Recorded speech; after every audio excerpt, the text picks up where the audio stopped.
Hello friends, good morning. তোমরা নিশ্চয়ই খুব ভালো আছো। দেখো, আজকের ক্লাসে আমরা আলোচনা করব ক্লাস 8-এর মডেল অ্যাক্টিভিটি টাস্ক আগস্ট 2021 নিয়ে। এই অ্যাক্টিভিটি টাস্কটা একদম নতুন এসছে আগস্ট মাসের জন্য। অ্যাক্টিভিটি টাস্কটা তোমরা কীভাবে করবে সেটা নিয়ে আজকে আলোচনা করছি। দেখো, প্রথমে আছে একের দাগে 4খানা এমসিকিউ। প্রথম এমসিকিউটা কি বলেছে? বলেছে দুটি পরস্পরছেদী সরলরেখার একজোড়া বিপ্রতীপ কোণ পরস্পর পূরক হলে অপর জোড়া বিপ্রতীপ কোণ দুটির প্রত্যেকটির মান হবে। ঠিক আছে, তাহলে এখানে অনেকগুলো অপশন দিচ্ছে, 180 ডিগ্রি, 45 ডিগ্রি, 90 ডিগ্রি, 135। কোন অপশনটা রাইট হবে? তাহলে প্রথম অঙ্কটা আমরা সলভ করি। কি বলেছে? দুটি পরস্পরছেদী সরলরেখার একজোড়া বিপ্রতীপ কোণ পরস্পর পূরক হলে, তাহলে পরস্পর পূরক কোণ কাকে বলে? দেখো, পূরক কোণ কাকে বলে? যদি দুটো কোণের সমষ্টি 90 ডিগ্রি হয় তাহলে কোণ দুটোকে পরস্পরের পূরক কোণ বলে। ধরো দুটো সরলরেখা পরস্পরছেদী সরলরেখা পরস্পরকে ছেদ করেছে। ছেদ করার পরে কি হচ্ছে? বিপ্রতীপ কোণ। এই একটা কোণ, এর বিপ্রতীপ কোণ হচ্ছে এইটা। বলছে একজোড়া বিপ্রতীপ কোণ পরস্পর পূরক কোণ, তাহলে এই দুটো কোণের সমষ্টি কত হবে? 90 ডিগ্রি। পরস্পর পূরক মানে কত? দুটো কোণের যোগফল হতে হবে 90 ডিগ্রি। আবার যেহেতু দুটো কোণ সমান, তাহলে 90কে 2 দিয়ে ভাগ করে দাও, 45 ডিগ্রি। তাহলে এই কোণটাও 45 ডিগ্রি, এদিকের এই কোণটা হচ্ছে 45 ডিগ্রি। তাহলে আমাদের বার করতে হবে কত? এই কোণটা কত অথবা এই কোণটা কত। তাহলে এই পুরো কোণটা এখান থেকে শুরু করে এই পুরো কোণটাতে 180 ডিগ্রি। দেখো, এই পুরো কোণটাতে 180 ডিগ্রি, তার মধ্যে এই কোণটা হচ্ছে 45 ডিগ্রি। তাহলে এদিকের এই কোণটা কত? 180 ডিগ্রি মাইনাস 45 ডিগ্রি। তাহলে বিয়োগ করলে কত হচ্ছে? 135 ডিগ্রি। তাহলে অ্যান্সার কত? 135 ডিগ্রি। প্রশ্নে চলে আসছি। তাহলে দেখো অ্যান্সার কোনটা হচ্ছে? অ্যান্সার হচ্ছে ডি, 135 ডিগ্রি। আমি একটু হাইলাইট করে দিলাম, হাইলাইটার দিয়ে, যাতে করে তোমাদের বুঝতে সুবিধা হয়। আচ্ছা, এবার দেখো দ্বিতীয় প্রশ্নটা। বলছে দূরত্ব স্থির থাকলে যদি গতিবেগ দ্বিগুণ হয় তাহলে সময় অর্ধেক হবে, দ্বিগুণ হবে, অপরিবর্তিত থাকবে অথবা 3 গুণ হবে। কি স্থির থাকছে? যদি দূরত্বটা স্থির থাকে এবং গতিবেগ যদি দ্বিগুণ হয়ে যায় তাহলে সময়টা কি হবে? দূরত্বটা কিন্তু স্থির। দেখো আমরা অঙ্কটা কিভাবে করব। দেখো, আমরা একটা সূত্র জানি।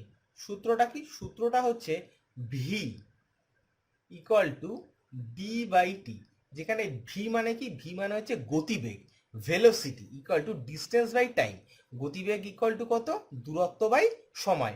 এটাকে আমি লিখতে পারি D equal to V into T. তাহলে দূরত্ব ইকুয়াল টু গতিবেগ ইন্টু সময়। এখন বলছে যদি দূরত্বটা অপরিবর্তিত থাকে, দূরত্বটা যদি একই থাকে এবং ভিটা যদি 2v হয়ে যায় তাহলে টি কত হবে? তাহলে আমাদের এখানে ভি কত হবে? তাহলে ভি হবে 2v। আর টিটা ধরলাম চেঞ্জ হয়ে হবে, টি হবে কত? Capital T. ঠিক আছে, চেঞ্জ হয়ে যখন ভিটা 2v হবে তখন টিটা হবে ক্যাপিটাল টি। তাহলে আমরা কি জানি? আমরা জানি তাহলে এখন ডি ইকাল টু কত হবে? দেয়ারফর ডি ইকাল টু কত? 2v into T. এখন বেগ হচ্ছে এটা আর টাইম হচ্ছে এইটা, কিন্তু ডি বলে দিয়েছে কত? ডি ইকাল টু কত? ভিটি হবে, ডি তো চেঞ্জ হবে না। তাহলে ডি এর জায়গায় আমি বসাই ভি ইন্টু টি। তাহলে কত? 2v into T. তাহলে এদিকে দেখো টি ইকাল টু কত হচ্ছে? T equal to VT, V into T by 2v। তাহলে ভি ভি কেটে গেল। তাহলে টি ইকাল টু আমরা কত পাচ্ছি? টি ইকাল টু পাচ্ছি টি বাই 2। টি ইকাল টু কত পাচ্ছি আমরা? টি বাই 2। তাহলে যদি গতিবেগটা দ্বিগুণ হয় তাহলে সময়টা কত হবে? সময়টা অর্ধেক হয়ে যাবে, তাই তো? গতিবেগটা দ্বিগুণ হয়েছে আর সময়টা টিটা কত হয়ে গেছে? টি বাই 2, মানে সময়টা অর্ধেক হয়ে গেছে। তাহলে আমরা প্রশ্নে আবার ফিরে আসছি। দেখো, তাহলে এখানে অপশান কোনটা হবে? দূরত্ব স্থির থাকলে যদি গতিবেগ দ্বিগুণ হয় তাহলে সময় অর্ধেক হবে। তাহলে আমাদের হচ্ছে অপশান এ। আচ্ছা, এবার 3 নম্বরে আসছি। বলছে 20 জন লোক একটি কাজ 8 দিনে করে, তাহলে 10 জন লোক ওই কাজটির 1/2 অংশ করবে কত দিনে? 32 দিনে, 8 দিনে, 10 দিনে এবং 2 দিনে। ভালো করে শোনো। বলছে 20 জন লোক একটি কাজ 8 দিনে করে। 20 জন মিলে লোক যদি একটা কাজ করে, ধরো একটা বাড়ি রং করবে, তাহলে 20 জন লোক একটি বাড়ি রং করে 8 দিনে, তাহলে 10 জন লোক ওই বাড়িটার অর্ধেকটা রং করবে কত দিনে, সেটা আমাদের বার করতে হবে। তাহলে দেখো অঙ্কটা আমরা কিভাবে করছি। 20 জন লোক একটি কাজ করে 8 দিনে, তাহলে 20 জন লোক একটি কাজ করে কত দিনে? 8 দিনে। পুরো ঐকিক নিয়ম করছি। তাহলে অতএব একজন লোক একটি কাজ করে, যদি একজন লোক করে, 20 জন মিলে যদি রং করে তাহলে লাগে 8 দিন। তাহলে একজন লোক করলে বেশি দিন লাগবে, তাহলে 8 ইন্টু 20 দিনে। তাহলে অতএব কতজন লোক কাজ করে? যে 10 জন লোক। তাহলে 10 জন লোক কাজ করে, তাহলে কত দিনে করবে? কম দিন লাগবে। একজন লোকের যা সময় লাগে 10 দিন লোকের তার সময় কম লাগবে, কিন্তু 10 দিনে। এবার কি বলছে? 10 জন লোক একটি কাজ করে না, হাফ অংশ কাজ করে। হাফ অংশ কাজ করে, তাহলে এই যা কাজটা করবে তার হাফ অংশ করবে। তাহলে 10 জন লোক কাজটি করছিল কত? এত দিনে। তাহলে হাফ অংশ করবে কত? ইন্টু হাফ দিনে। তাহলে আমরা কাটাকুটি করি। কাটাকুটি করলে কত হয় দেখো? 10, এখানে 0 0 কেটে গেল, এখানে 2, এখানে 2 কেটে গেল, তাহলে পুরো রয়ে থাকছে 8 দিনে। তাহলে অ্যান্সার কত হচ্ছে আমাদের? 10 জন লোক 1/2 অংশ কাজটা করবে কত দিনে? 8 দিনে। তাহলে দেখো এখানে অপশনটা কত? তাহলে 20 জন লোক 8 দিনে করে একটা কাজ, তাহলে 10 জন লোক ওই কাজটা 1/2 অংশ কত করবে? আমাদের উত্তর বেরিয়েছিল কত? 8 দিন। তাহলে হচ্ছে অপশন বি। তোমরা নিশ্চয়ই বুঝতে পেরেছো? আচ্ছা, এবার আমি করছি 4 দাগের অঙ্কটা। কি বলেছে দেখো? বলেছে 80 টাকার 5% ইকুয়াল টু কত? তাহলে 80 টাকার 5% কত? 80 টাকার 5% হচ্ছে 80 ইন্টু 5/100। 80 টাকার 5% মানে কত? 80 ইন্টু 5/100। তাহলে কাটাকুটি করা যাক। 5 একে 5, 5 20 100, 4 20 80। তাহলে কত হচ্ছে? 4। তাহলে অপশান হচ্ছে কত? সি। তাহলে 80 টাকার 5% সমান কত? 4 টাকা। Option C. তাহলে আমাদের এমসিকিউ কটা হয়ে গেল? তোমরা নিশ্চয়ই বুঝতে পেরে গেছো এমসিকিউ গুলো। আচ্ছা, এবার চলে আসছি 2 দাগের অঙ্কে। দেখো 2 দাগের অঙ্কে কি আছে? 2 দাগের অঙ্কে কি বলেছে? সত্য মিথ্যা লেখো। ঠিক আছে, প্রথম অঙ্কটা দেখো কি বলেছে? বলেছে 30 লিটার ডেটল জলে জল ও ডেটলের পরিমাণের অনুপাত 5:1। তাহলে ইহাতে ডেটল আছে 25 লিটার। এটা ঠিক না ভুল? তাহলে দেখো কত লিটার ডেটল আর জল আছে? 30 লিটার ডেটল জল আছে। এখানে জল ও ডেটলের পরিমাণের অনুপাত কত? 5:1। তাহলে কি বার করতে হবে? ডেটল বার করতে হবে। তাহলে অঙ্কটা আমরা করছি। দেখো জল ও ডেটলের পরিমাণের অনুপাত, তাহলে জল ইস টু ডেটল। জল ইস টু ডেটল কত বলে দিয়েছে? 5:1। ঠিক আছে, তাহলে 30 লিটার ডেটল জলে কত বার করতে হবে? ডেটল বার করতে হবে। অতএব 30 লিটার ডেটল জলে 30 লিটার ডেটল জলে ডেটল আছে। ডেটল আছে 30 লিটার ডেটল জলে ডেটল আছে কত? 30 ইন্টু, এখানে ডেটল পরেরটা, তাহলে 1/6 লিটার। কাটাকুটি করা যাক। তাহলে কত বেরোচ্ছে? 5 লিটার।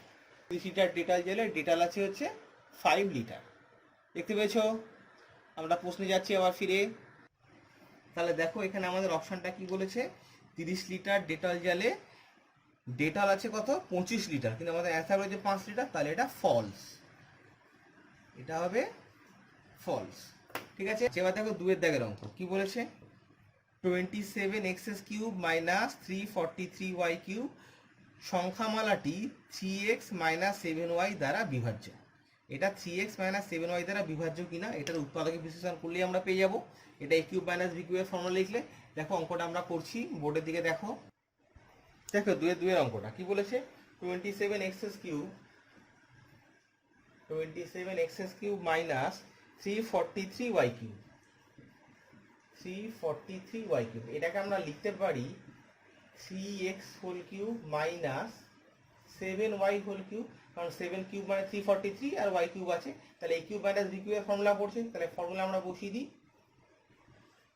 ঠিক আছে, a - b into a square plus ab plus b square.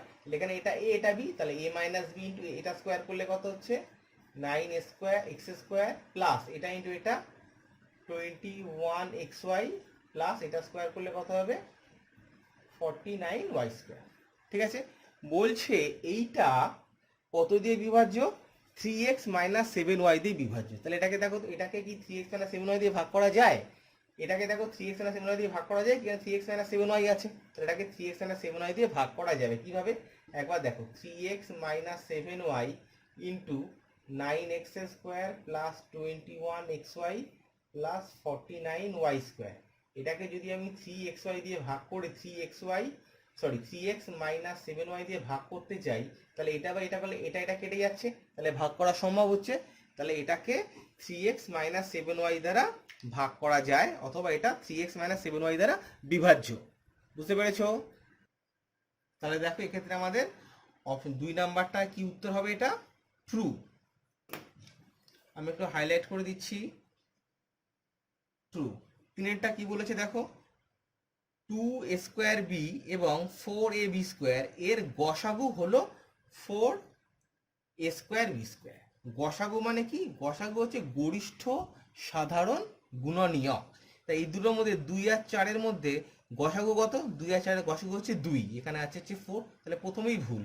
তারপরে a², এখানে আছে a² আর এর গসাগু কত? a, এখানে আছে কত? a², তাহলে এটা আমাদের ফলস।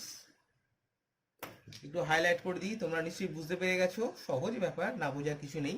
তারপরে লাস্টেরটা দেখো, এখানে কি বলেছে, 2xb বাই 4x² এর লঘিষ্ঠ আকারে প্রকাশ করা হলো। লঘিষ্ঠ আকারে প্রকাশ করা মানে কি? কাটাকুটি করে ছোটা করতে হবে। তাহলে দেখো তো, আমি যদি এখানে লিখি 2xb বাই 4x², তাহলে 2 আর 4 কাটাকুটি করলে 2 হয়, এখানে x আর এখানে একটা x কেটে যাচ্ছে, তাহলে কত হচ্ছে? উপরে b আর নিচে হচ্ছে 2x, তাহলে এখানে তাই আছে b বাই 2x, তাহলে এটা হচ্ছে ট্রু। নিশ্চয়ই বুঝতে পেরে গেছো, এটা হচ্ছে ট্রু। আমি একটু হাইলাইট করে দিলাম। দেখো আমাদের 2 নম্বরে যে কটা ট্রু ফলস ছিল চারটেই হয়ে গেছে। এবার আমরা চলে যাচ্ছি 3 নাম্বার প্রশ্ন। দেখো 3 নাম্বার প্রশ্নটা তোমরা দেখতেই পাচ্ছ, একটু দেখে নাও। 3 নম্বরের প্রথম প্রশ্নটা কি বলেছে? বলেছে একটা চিত্র দেওয়া আছে, এই চিত্রে দেখো এ বি সি একটা ত্রিভুজ আছে। এই ত্রিভুজে কি বলছে? A B equal to AC, এই বাহুটা সমান সমান এই বাহুটা, আর বি এসি হচ্ছে 70 ডিগ্রি, বি এসি এই কোণটা হচ্ছে 70 ডিগ্রি। তাহলে এ বি সি এবং এসিবি এর পরিমাপ কত? এ বি সি এই কোণটা আর এ সি বি এই কোণটা, এই দুটো কোণের মান কত আমাদেরকে বার করতে হবে। দেখো আমরা অঙ্কটা কিভাবে করছি। দেখো আমাদের দিয়ে দিয়েছিল একটা এবিসি ত্রিভুজ, যেমন ছবি দিয়ে দিয়েছে তেমন ছবি বোর্ডে আঁকছি যাতে করে তোমাদের বুঝতে খুব সুবিধা হয়। এ বি সি বলেছে ত্রিভুজ এবিসি তে এবি ইকুয়াল টু এসি, আর এই কোণটা হচ্ছে 70 ডিগ্রি। কি বলে দিয়েছে? ত্রিভুজ এবিসি এর কত? এবি ইকুয়াল টু এসি এবং কোণ বিএসি এই কোণটা হচ্ছে 70 ডিগ্রি। কোণ বিএসি ইকুয়াল টু 70 ডিগ্রি। তাহলে আমাদের বার করতে হবে এই কোণটা কত ডিগ্রি আমাদের বার করতে হবে, এই কোণটা কত ডিগ্রি আমাদের বার করতে হবে। ঠিক আছে, তাহলে দেখো যেহেতু আমরা বার করছি, যেহেতু ত্রিভুজ এবিসি এর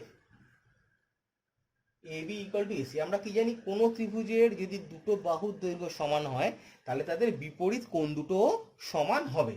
তাহলে এই এবি বাহুটা, এর বাহুর বিপরীত কোণ কত? এসিবি। তাহলে কোণ এসিবি আর এসি বাহুর বিপরীত কোণ কত?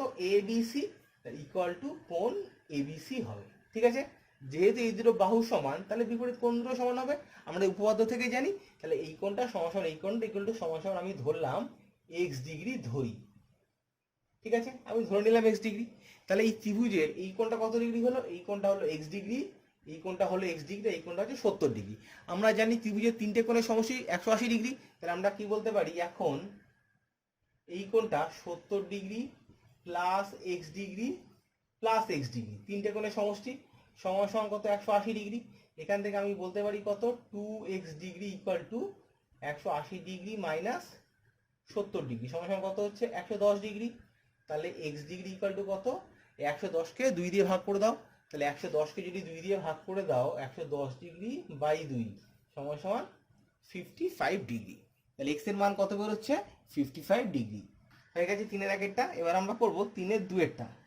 দেখো 3-এর 2-এর অঙ্কটা কি বলেছে? বলেছে দুটি সমান মাপের, দেখো তোমরা দেখতেই পাচ্ছ 3-এর 2-এর প্রশ্নটা কি বলেছে? দুটি সমান মাপের কৌটায় আসাম চা ও দার্জিলিং চায়ের পরিমাণের অনুপাত যথাক্রমে 5:18 ও 2:3। তাহলে কোন কৌটোয় আসাম চায়ের পরিমাণ বেশি আছে? ঠিক আছে, তাহলে প্রথম কৌটে আসাম চা ইস্টু দার্জিলিং চা, এটা আমরা করছি কি উত্তর। প্রথম কৌটে আসাম চা ইস টু দার্জিলিং চা ইকুয়াল টু কত হচ্ছে 5:8 ঠিক আছে। অতএব প্রথম কৌটে আসাম চা কত আছে, অতএব প্রথম কৌটে আসাম চা ইকুয়াল টু কত আছে 5/18 আর 5 যোগ করলে 23 অংশ, ঠিক আছে। দ্বিতীয় কৌটে আসাম চা ইস টু দার্জিলিং চা ইকুয়াল টু কত 2:3, তাই তো। তাহলে অতএব দ্বিতীয় কৌটে আসাম চা ইকুয়াল টু কত 2/5 অংশ। এখন দেখতে হবে 5/23 অংশ আর 2/5 অংশ এর মধ্যে কোনটা বড়, এটা আমাদের খুঁজে বার করতে হবে, তাহলে আমাদের অঙ্কটা এখন হয়ে যাবে। তোমরা নিশ্চয়ই বুঝতে পারছো। তাহলে আমরা কি বার করব 5/23 আর 2/5 এই দুটোর মধ্যে বড় কোনটা। তাহলে 5/23 এটা লিখলাম 2/5, তাহলে এর তলায় কত আছে, এর তলায় যে 23 আর এর তলায় কত আছে 5। তাহলে আমি করছি কি 5 আর 23 যদি লসাগু করো তাহলে 23 আর 5 এর লসাগু হয়, যেহেতু পরস্পর দুটো মৌলিক সংখ্যা 23 তো মৌলিক সংখ্যা, তাহলে সরাসরি গুণ করে দিলে লসাগু পেয়ে যাবে। লসাগু কত হবে 3 × 5 15 5 হাতে 1 5 10 আর আগে 11 115। তাহলে 23 × 5 ইকুয়াল 115। তাহলে উপরটাকেও আমি 5 দিয়ে গুণ করি 5 5 25। এখানে কত হচ্ছে 5 কে 23 দিয়ে গুণ করতে হবে, তাহলে কত হবে 115। তাহলে 2 × 23 23 কে 2 দিয়ে গুণ করলে কত হচ্ছে 46, ঠিক আছে। তাহলে এখানে আসাম চা কত আছে 25/115 আর এখানে আসাম চা কত আছে 46/115। তাহলে কোনটা আসাম চার পরিমাণ বেশি আছে, এটা আসাম চার পরিমাণ বেশি আছে, তাই তো। এখানে প্রশ্ন আমাদের জানতে চেয়েছে কোন কৌটায় আসাম চায়ের পরিমাণ বেশি আছে। এটা তো দ্বিতীয় কৌটায় আছে, এটা তো প্রথম কৌটায় আছে, তাহলে দ্বিতীয় কৌটা আসাম চায়ের পরিমাণ বেশি আছে। তাহলে উত্তর কি হবে, অতএব উত্তর দ্বিতীয় কৌটোয় আসাম চা বেশি আছে। দ্বিতীয় কৌটে আসাম চা বেশি আছে। দেখো তোমরা নিশ্চয়ই বুঝতে পেরেছো, অঙ্কটা খুব সহজ অঙ্ক, একবার খুব ভালো করে দেখে নাও। আমাদের হয়ে গেল 3-এর দাগের অঙ্কটা। এবার আমরা সরাসরি চলে যাচ্ছি 4-এর দাগের অঙ্কটা। দেখো কি বলেছে, দেখো আমরা করছি এবার 4-এর দাগের অঙ্কটা। কি বলেছে, বলেছে প্রমাণ করো যে একটি ত্রিভুজের দুটি কোণের পরিমাণ সমান হলে তাদের বিপরীত বাহুগুলির দৈর্ঘ্য সমান হবে। কি প্রমাণ করতে হবে, এটা একটা উপপাদ্য, ঠিক আছে। এই উপপাদ্যটা তোমাদের বইয়ে প্রমাণ করা আছে, তাও আমি তোমাদেরকে প্রমাণ করে দিচ্ছি। দেখো কিভাবে প্রমাণ করছি। প্রথমে একটা ত্রিভুজ আঁকছি, এই ত্রিভুজের আমি দুটো কোণ সমান করে নিলাম, ঠিক আছে। একটা ত্রিভুজ আঁকলাম যার নাম দিলাম এ বি সি, ঠিক আছে। ত্রিভুজ এ বি সির কি হয়েছে, বলছে দুটি কোণের মান সমান, তাহলে এই কোণটার সাথে এই কোণটা সমান। তাহলে এটা হচ্ছে প্রদত্ত। কি প্রদত্ত, মনে রাখবে উপপাদ্য প্রমাণ করার সময় প্রথমে হয় প্রদত্ত, তারপর হচ্ছে প্রামাণ্য, তারপরে যদি প্রয়োজন হয় অঙ্কন, তারপরে হচ্ছে প্রমাণ। তাহলে 4টে স্টেপ। প্রথমে প্রদত্ত। প্রদত্ত কি, ধরি ত্রিভুজ এ বি সি এর কি এ বি সি কোণ ইকুয়াল টু কোণ এসিবি, এটা হচ্ছে আমাদের প্রদত্ত। প্রামাণ্য, কি প্রমাণ করতে হবে, প্রামাণ্য হচ্ছে A B equal to AC, এই কোণটার বিপরীত বাহু এইটা আর এই কোণটার বিপরীত বাহু এইটা, এটা হচ্ছে আমাদের প্রমাণ করতে হবে, ঠিক আছে। এটা হচ্ছে আমাদের প্রামাণ্য। আমরা এবার অঙ্কন করছি। কি অঙ্কন করছি, এই এ কোণটার বিএসি যে কোণটা আছে কোণটার আমি সমদ্বিখণ্ডক টানলাম। কি করলাম, বিএসি কোণের সমদ্বিখণ্ডক টানলাম, নাম দিলাম এপি। কি অঙ্কন করছি, কোণ বিএসি কে সমদ্বিখণ্ডিত এর, আচ্ছা কোণ বিএসি এর সমদ্বিখণ্ডক এর সমদ্বিখণ্ডক টানা হলো, যা বিসি বাহুকে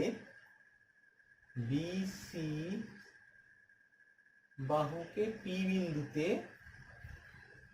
ছেদ করে, যা বিসি বাহুকে পি বিন্দুতে ছেদ করে। এবার আমরা করছি প্রমাণ। তাহলে দেখো তো প্রমাণ, এই ত্রিভুজ আর এই ত্রিভুজের ত্রিভুজ এ বি পি এবং ত্রিভুজ এ সি পি এ, এই দুটো ত্রিভুজের মধ্যে দেখো এ বি পি এই কোণটা, এ বি পি এই কোণটা সমান সমান এ সি পি কোণ, এ সি পি কোণ এটা কোনো প্রদত্ত, এই যে প্রথমে বলেই দিয়েছে এই কোণটার সঙ্গে সঙ্গে এই কোণটা বলেই দিয়েছে A B C equal to A C B, A B C equal to A C B, তার মানে এই কোণটার সঙ্গে এই কোণটা সমান, তাহলে A B P equal to A C P, এই দুটো কোণ সমান। 2 নাম্বার কি বলে দিচ্ছে বি এ পি, এই দিকের এই কোণটা বি এ পি এদিকের এই কোণটা সমান সমান C A P, C A P কেন, এটা আমাদের অঙ্কন অনুসারে, অঙ্কন অনুসারে, ঠিক আছে। 3 নাম্বার এপি রেখাটা হচ্ছে সাধারণ, এপি হচ্ছে সাধারণ, সাধারণ কেন, কারণ হচ্ছে এপি রেখাটা এ বিপি ত্রিভুজেও আছে, আবার এপি রেখাটা এসিপি ত্রিভুজেও আছে, দুটো ত্রিভুজের মধ্যে আছে বলেই এটা হচ্ছে সাধারণ। তাহলে আমরা কি বলতে পারি, অতএব ত্রিভুজ এ বিপি সর্বসম ত্রিভুজ এসিপি, তাহলে দুটো ত্রিভুজ আমাদের সর্বসমতা প্রমাণ হয়ে গেল। কিভাবে সর্বসম হলো, কারণ অ্যাঙ্গেল সাইড এই বাহুটা, তাহলে এ এস অনুযায়ী, এটা লিখে দেওয়া খুব দরকার, কারণ কোন শর্ত মেনে সর্বসমতাটা হলো, ঠিক আছে। তাহলে আমাদের ত্রিভুজ দুটো সর্বসম প্রমাণিত হয়ে গেল। এখন আমরা কি জানি, যদি দুটো ত্রিভুজ সর্বসম হয়ে যায় তাহলে তার অনুরূপ অংশগুলি সমান, অনুরূপ অংশ মানে কি, সমান সমান কোণের বিপরীত বাহু আর সমান সমান বাহুর বিপরীত কোণ সমান হবে। তাহলে তুই বলে দেবো অতএব এ বি সমান সমান এসি। কারণটা কি লিখবো, কারণ লিখবো সর্বসম ত্রিভুজের অনুরূপ অংশ, সর্বসম ত্রিভুজের অনুরূপ অংশ, অনুরূপ অংশ লিখে দিলেই সমস্ত কিছু হয়ে গেল। তাহলে আমাদের প্রমাণ হয়ে গেল কত, A B equal to AC, এটা আমাদের প্রমাণ করতে হতো, তাহলে A B equal to AC আমাদের হচ্ছে প্রমাণিত, A B equal to AC হচ্ছে আমাদের প্রমাণিত, ঠিক আছে। তোমরা নিশ্চয়ই বুঝতে পেরেছো আমরা কি করলাম, আমরা শুধু দুটো ত্রিভুজ সর্বসম প্রমাণ করে দিলাম, সর্বসম প্রমাণ করে দিয়ে আমরা বললাম তাহলে বাহু দুটো সমান। তাহলে আমরা কি শিখলাম, যদি কোনো ত্রিভুজের দুটি কোণ সমান হয় তাহলে তাদের বিপরীত বাহু দুটিও কিন্তু সমান হবে, ঠিক আছে। তোমরা নিশ্চয়ই বুঝতে পেরেছো। আচ্ছা, এই মডেল অ্যাক্টিভিটি টাস্ক, এটা আগস্ট 2021-এর, এই মডেল অ্যাক্টিভিটি টাস্কটা তোমরা যত্ন করে খাতায় করে রাখবে। যদি কোনো রকম অসুবিধা হয় বুঝতে, তাহলে অবশ্যই কমেন্ট বক্সে লিখে জানাবে। তোমাদের আজকের মতো ক্লাস এখানেই শেষ হলো, তোমরা সবাই খুব ভালো থাকবে।